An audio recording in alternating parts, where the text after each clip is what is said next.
Hi, this is Dan Heisman, and this is our YouTube series of continuing videos to help you improve your chess game. I thought I'd talk a little bit in today's video about weak pawns. There's primarily three types of weak pawns: isolated pawns, backward pawns, and doubled or even tripled pawns. In an earlier video, which has proven to be pretty popular, I talk about the conflicting definitions of what a backward pawn is. Everybody sort of agrees what it is, but when they get down to the technical details, there's some differences, and even the top authors argue a little bit. They have different definitions on what's a backward pawn. I'm not going to repeat any of that in today's video. I'm just going to talk about weak pawns and maybe compare some of the ideas involved with weak pawns.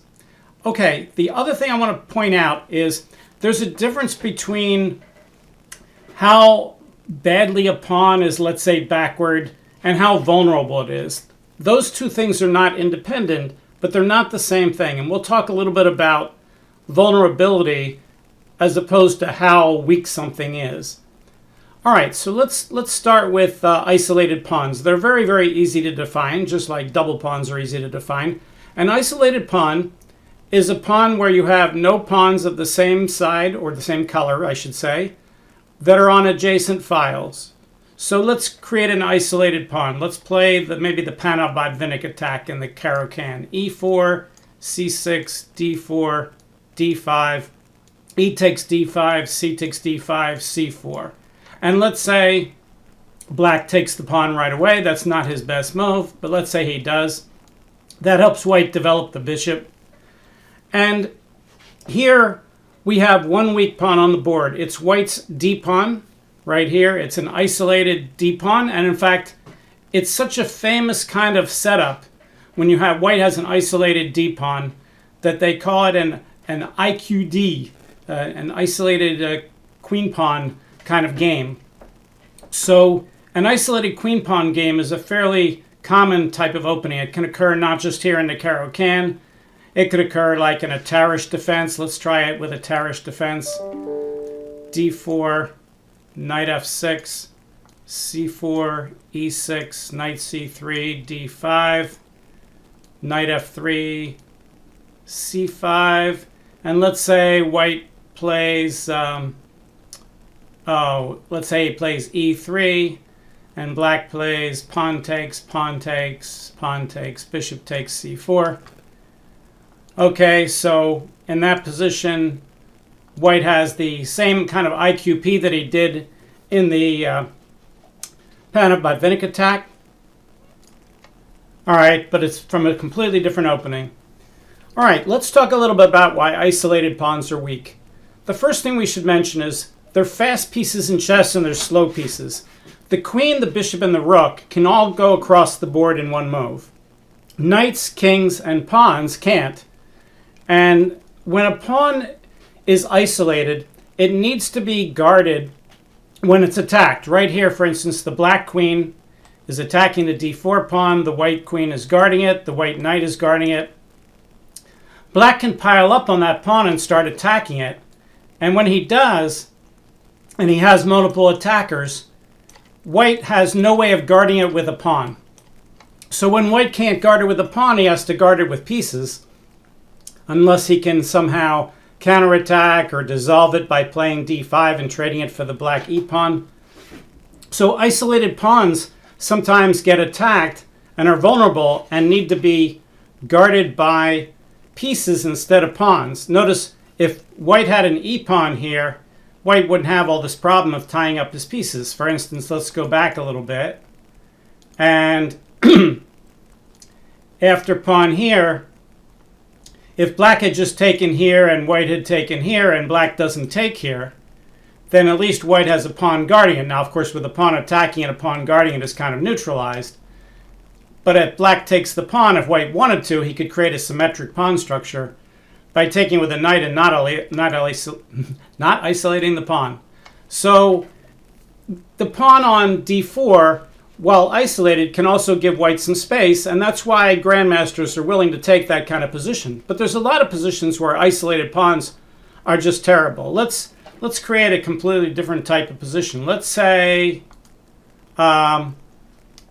that white takes here. Let's say it's black's turn. Let's just develop a piece, knight c6. Let's say white takes and black takes and white takes here and black takes and white plays here and black castles and white castles. And now black plays knight takes c3 and white plays b takes c3. This capture on c3, although it's a knight for a knight, is not a fair capture. It's somewhat in black's favor because when he takes the knight on c3, the only piece that can take back is the pawn on b2. And right now the pawn on b2 and the pawn on a2 are connected and fairly strong. And by taking on c3 and forcing white to take back with the pawn, that isolates not only the capturing pawn on c3, but also the pawn on a2. So that's an advantage to black. And every time there's some sort of trade like this, you want to make sure you're getting at least the even part of the trade or better. You don't want to be getting something bad for nothing. Earlier I talked about the idea of vulnerability. Let's compare the vulnerability of these two pawns on a2 and c3. The pawn on a2 is much less vulnerable than the pawn on c3, even though they're both equally isolated. The reason that pawn on a2 is more vulnerable is, first of all, it's away from the center, so it's harder for black's pieces to get to it. It's not impossible. Black could play something like queen a5. But also, the pawn on c3 is on a semi-open file. It's a file where black can put his rooks. So for instance, later, let's make some moves. Let's say black develops the bishop to b7. White tries to play e4. White gets his bishop out. Black gets his rook over here. Let's say white develops the queen. I'm just making some silly moves maybe. Black says, oh, I can attack your queen. White says, you're right, I don't want to be there. And he moves out of the way, let's say. And let's say black now plays bishop to e7. Well, you can see this c3 pawn is vulnerable. Not only is black attacking with the rook, he could attack it with the bishop to go to f6. And this pawn on a2 is a lot harder for black to attack since it's on a closed file instead of on a semi-open file. There's another concept that we have in chess called an artificially isolated pawn. It's a pawn that's not technically isolated, but it acts like it. So let's take all the pieces off the board and let's create some sort of endgame position. Let's say white has this kind of passed pawn on d4. A passed pawn is not a weak pawn, it's a strong pawn. A passed pawn is a pawn that there's no black pawns that can either block it or capture it on the way down to promote. So right now, this is a protected passed pawn. It's a pawn that's protected by another pawn. But suppose white decides to follow the principle, passed pawns must be pushed. And he pushes the pawn up to d5. Once he does that, he artificially isolates the pawn. The pawn is not really isolated. There is a pawn on the adjacent file. The problem is that the only way that pawn in the adjacent file could ever guard it or help it is if white would win the pawn on e4 or make that pawn capture onto an adjacent file, and then white could push the e pawn up to help the d pawn. So once the d pawn moves past that nice protected square on d4 and goes up to d5, he's not isolated, but he is artificially isolated. So isolated pawns are weak. The question is, how weak are they? Well, if you're writing a computer program and you had to evaluate positions and you saw isolated pawns, you might subtract a small fraction of a pawn's value for being isolated. What value would that be on the average? Well, it's going to be pretty small. Maybe all the way down around maybe 15 hundredths of a pawn or 0.1. It all depends. As we said, a vulnerable isolated pawn is worth a lot less than an isolated pawn that's completely, difficult to attack. Let's talk about another aspect of isolated pawns, and that is a lot of times when you have a pawn majority, in order to create a passed pawn, you have to isolate the pawn. So right here, white has this nice, healthy-looking pawn majority, but if he ever wants to get a queen, he has to push the pawn up the board, and then black's probably going to take and leave white with an isolated pawn, and you could say, oh, well, that's bad now. White has an isolated pawn. But that's the price you had to pay in order to make that isolated pawn a passed pawn. So you have both the good of the isolated pawn and the bad of the passed pawn. These kind of trade-offs are often something that you have to do when you're trying to decide to win a game. You have to give squares to get squares, and in this case, you have to isolate your pawn in order to create the passed pawn. And if you're going to try to push that pawn down the board and threaten to get a queen and tie up black's pieces, then probably you're going to end up with an isolated pawn. Now, of course, not all passed pawns are isolated pawns, but a lot of them are, for the reasons that we just showed. So isolated pawns can be vulnerable. They could become strong passed pawns, but in general, they have some weakness. I'll tell you a little story about one of my students. He read in a book, or multiple books, that isolated pawns were bad. And there was a position in his game where I was watching the game and his opponent captured a pawn and he had to recapture, and he had two ways to recapture. He could recapture one way, which would get the pawn back and get an isolated pawn, or he could capture another way, which would not isolate the pawn, but it would lose the second pawn, so that he would now be down 2 pawns for 1. Well, I looked at the board and I said, okay, you have to capture the pawn in such a way that you isolate your pawn. You have no choice.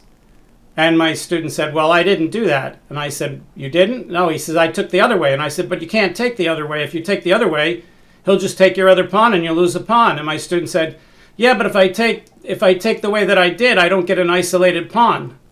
So he actually valued losing a pawn he thought was better than isolating a pawn. Although it's possible that that could be true, that you could have a pawn that's so weak that it's holding up the entire army and is blocking things and doing all kinds of negative things, and it's better just to sacrifice it and give it away. That happens occasionally in chess, but 99% of the time, a pawn that's isolated is certainly better than not having it at all. So his trade-off was between losing a pawn or isolating a pawn, and he chose to lose a pawn. And that just didn't make any sense to me. But I see a lot of people do this. They know that pawns are worth 1 and knights are worth 3, using their beginner Reinfeld values.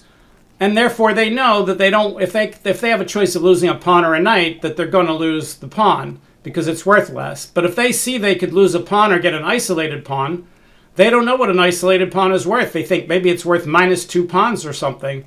So they choose to lose the pawn rather than getting the isolated pawn. Now that's an isolated case, no pun intended. But that tells you have to be careful about overvaluing things. All right, as I said at the start of the video, we're not going to redefine what a backward pawn is. Let's just show maybe a famous opening where there's a backward pawn. Let's look at a Najdorf Sicilian. e4, c5, knight f3, d6, d4, c takes d4, knight takes d4, knight f6, knight c3, a6, Najdorf Sicilian.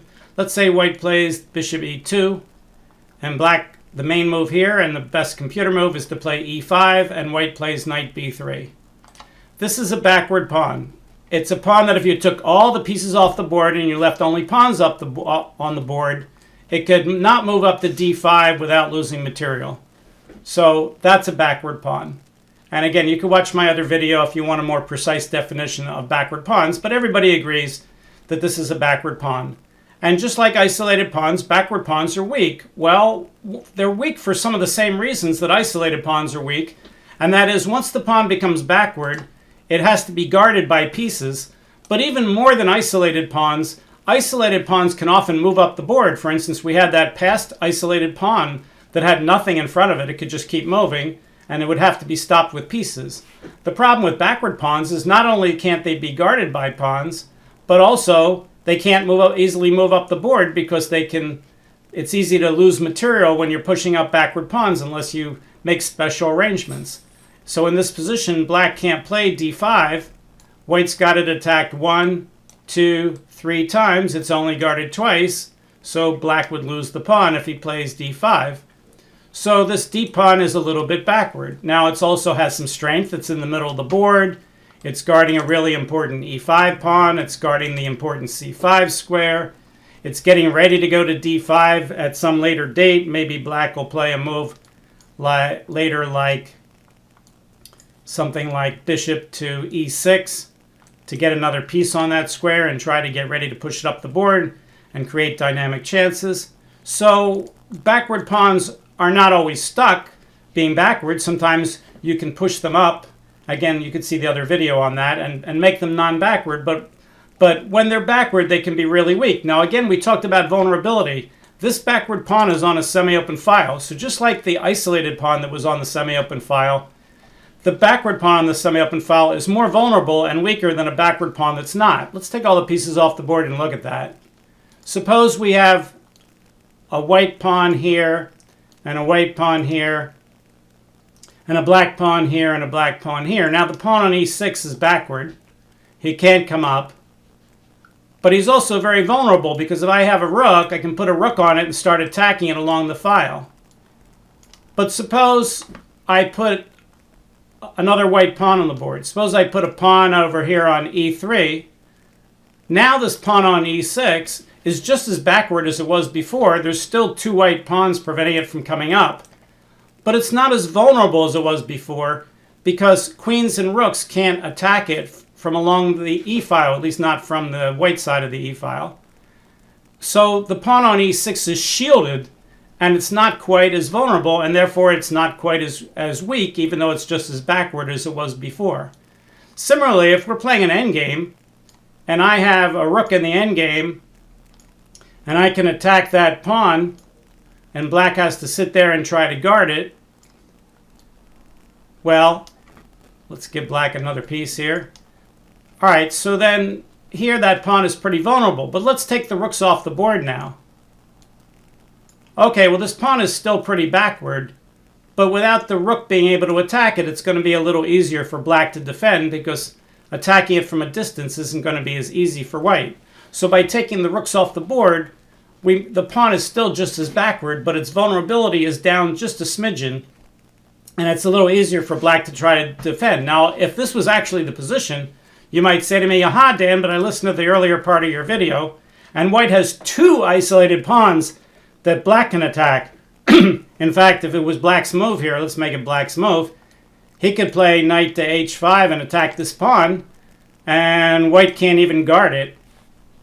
So the isolated pawns here are maybe even weaker than this backward pawn. And in fact, white has two isolated pawns. But of course, we were just setting up an example for a backward pawn. And in doing so, we happen to throw in a couple of isolated pawns for white. The third major type of weak pawn is a doubled pawn. Well, that's a pretty easy definition.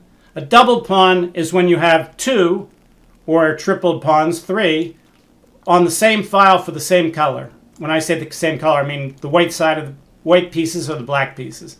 So let's say we play a Roy Lopez, black plays a6. We could play the exchange variation, bishop takes c6, d takes c6. Okay, why did white do that? Well, white doubles black's pawns here and makes it a little bit harder for doubled pawns to control areas, while, for instance, this pawn here can only be guarded by one pawn now, the f pawn. And meanwhile, black has got in compensation, he has two bishops and white doesn't. When one side has two bishops and the other side doesn't, that's called the bishop pair. And just the bishop pair doesn't mean you have two bishops. It means you have two bishops and your opponent does not. It's really short for the advantage of the bishop pair. So here, white has traded the advantage of the bishop pair, which he gave black, in order to double black's pawns. Notice one of the reasons why double pawns are a little bit weaker is the pawn on c7 has lost mobility. The pawn on c5 is perfectly okay. He can move up the board like a normal pawn. There's no black pawns in front of him. But the pawn behind him, the pawn on c7, is blocked by the pawn on c6, and therefore it can only have squares that it's guarding, but it doesn't have any squares it can move straight ahead to. And therefore that makes that pawn not only weaker in terms of its ability to come down the board, but weaker in terms of the ability to make itself safe, because it can't move up and get itself covered by the other pawns. So if white was able to attack that square, black would have to again guard it with pieces. We see this ongoing idea that anytime you have pawns that can't be guarded by other pawns, that have to be guarded by pieces, that's a weakness, because pieces don't want to sit around chessboards and guard pawns. They want to go and do things and attack pawns and win pawns and checkmate and do things like that. They don't want to sit there and watch pawns. It makes the pieces much weaker when they're tied down and they have to play defense. So in this position, black has that pawn on c6. Now, when I was reading a book a long time ago called Point Count Chess by Mott Smith and Horowitz, it said if you want to count the different positional aspects of the position and figure out who's better, if you want to evaluate a position that way, you can assign various points. And one of the things they said really struck me, and that is when your opponent has doubled pawns, or when you have doubled pawns, you can't always count that as a weakness. There's a lot of positions where double pawns are not very weak. So let me tell you a story about one of my friends. I think I might have told this in another video, but it's very appropriate here. He was playing one of these, four knights kind of positions that you get in these Gioco Pianissimos. And he was white, and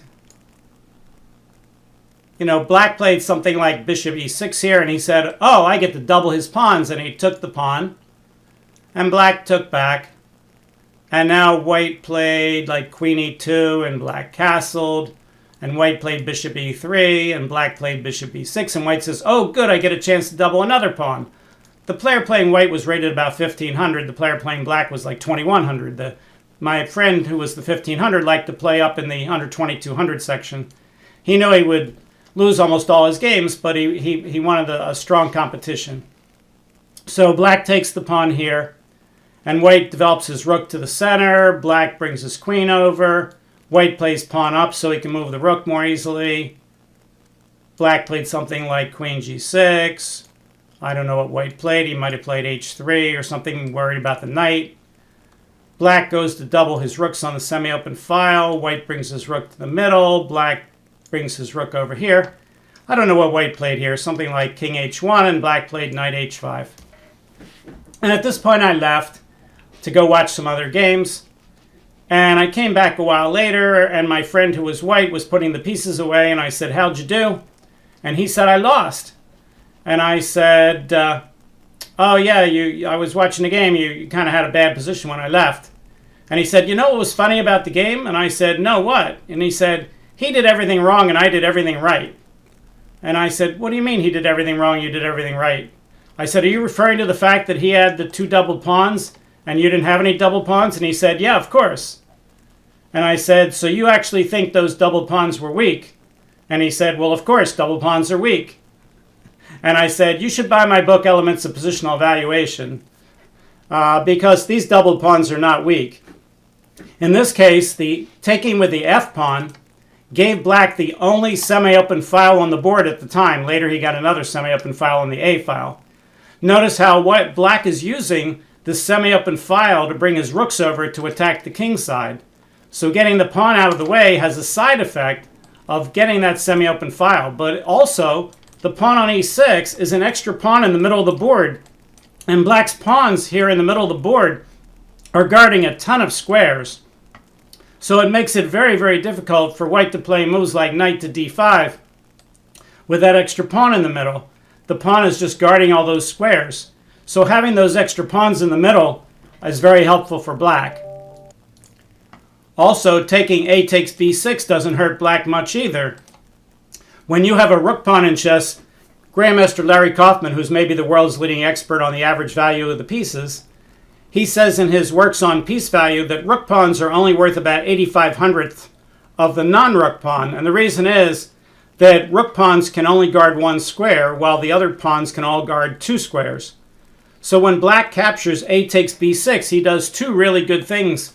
One is he semi-opens this file, which is what caused white to waste a tempo playing a3, so he didn't have to worry about guarding that pawn with the rook or the knight. And secondly, this pawn on b6 is attacking c5 and a5, c5 being an important central type square, while the pawn on a7 was only guarding one square, b6, which is not as an important square. So even though the pawn on b7 has been made weaker by doubling the pawns, both b7 and b6 can guard two squares each, while the pawn on a7 couldn't. So that didn't hurt him much either. So that's why the expert who was playing black here against my 1500 level friend was perfectly happy to accept two sets of doubled pawns. And my friend was thinking, oh, my opponent's doing things wrong. I'm getting doubled pawns. And the opponent, who was rated 2100, is saying, look, both my doubled pawns are not vulnerable. My e6 pawn is not very attackable. My b7 pawn is not attackable. I have a great semi-open file for my rooks. I have an extra pawns in the middle. This is the kind of position that Mott, Smith, and Horowitz were trying to explain. Black should not give himself any negative points here for having double pawns, because in this kind of position, if anything, the double pawns are helpful and not hurtful. All right, a couple last notes. One is pawn islands. Pawn islands are when you count contiguously across the board from left to right, as long as you have a pawn on a file, and then on the next file and the next file, it's part of the same island. And as soon as you hit a blank file that has no pawns of your color, then the next time you hit pawns going left to right or right to left, it's another island. Well, that sounds crazy. It's so much easier to give an example. So let's use this example right here. Okay, very simple pawn island example. All right, in this situation, if we scan left to right, white has a pawn on the A file, white has a pawn on the B file, so that's still the same island. Oh, there's a file with no white pawns on it. So now we know we have one island to the left of that. Now we have another file and another file with a pawn on it. Oh, empty file. That means these two are part of another island. That's two islands. File with a pawn on it, file with a pawn on it. That's three islands. White has three islands. Now that you see it, you know why they call them islands. It looks like little islands floating in the sea there, where the sea is the empty files separating them. What does black have? Well, 1, 2, 3 files in a row. Then there's some empty files, so that's an island over here. 1, 2, 3 pawns over here. Those three are all together. That's an island. Do the pawns have to be on the same rank to be an island? No, they only have to be on adjacent. So for instance, if we change the position a little, we'll push a pawn, we'll push a pawn, we'll push a pawn, we'll push a pawn, we'll push a pawn, we'll push a pawn, we'll push a pawn, we'll push a pawn. That doesn't affect the number of islands at all. White still has 1, 2, 3 islands. Black has 1, 2 islands. In general, in chess, the fewer islands you have, the better. So here, black's pawn structure is theoretically superior to white's pawn structure. Why? Well, he has more pawns that can guard other pawns. The white pawns can only be set up at best that one could guard another one, while with 3 pawns in a row, black can guard them all except for the one that's in the back, which is not, by the way, a backward pawn. The back pawn of a pawn chain is not a backward pawn. The word back doesn't mean backward any more than the word day means the same as the word, birthday. Well, they might have the same derivative, but the actual meaning is different. So back and backward are not the same thing. We don't use the term back pawn very much. Backward pawn is a common term in chess. The back pawn of a pawn file is more using the word back as an English term rather than as a technical chess term. So here, black's pawn islands are a little bit better. He only has 2, white has 3. The last thing I want to talk about is hanging pawns. Hanging pawns is when you have 2 pawns on the same rank and it's like they're an isolated island. You have no pawns that can guard them. So in this case, if you have pawns on c5 and d5, that in order for them to be hanging, 2 things have to be true. One, black can't have any pawns on the b or d file. And the other thing is that white has to have semi-open files in front of these pawns to attack them, let's say with rooks. He could put rooks here and here. So we might have a pawn structure that looks something like this. Let's just create a silly pawn structure here.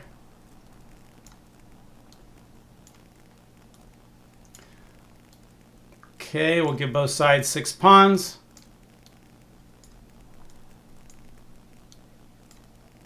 Okay, so in this pawn structure, these are hanging pawns. There are 2 pawns right on black's 5th rank.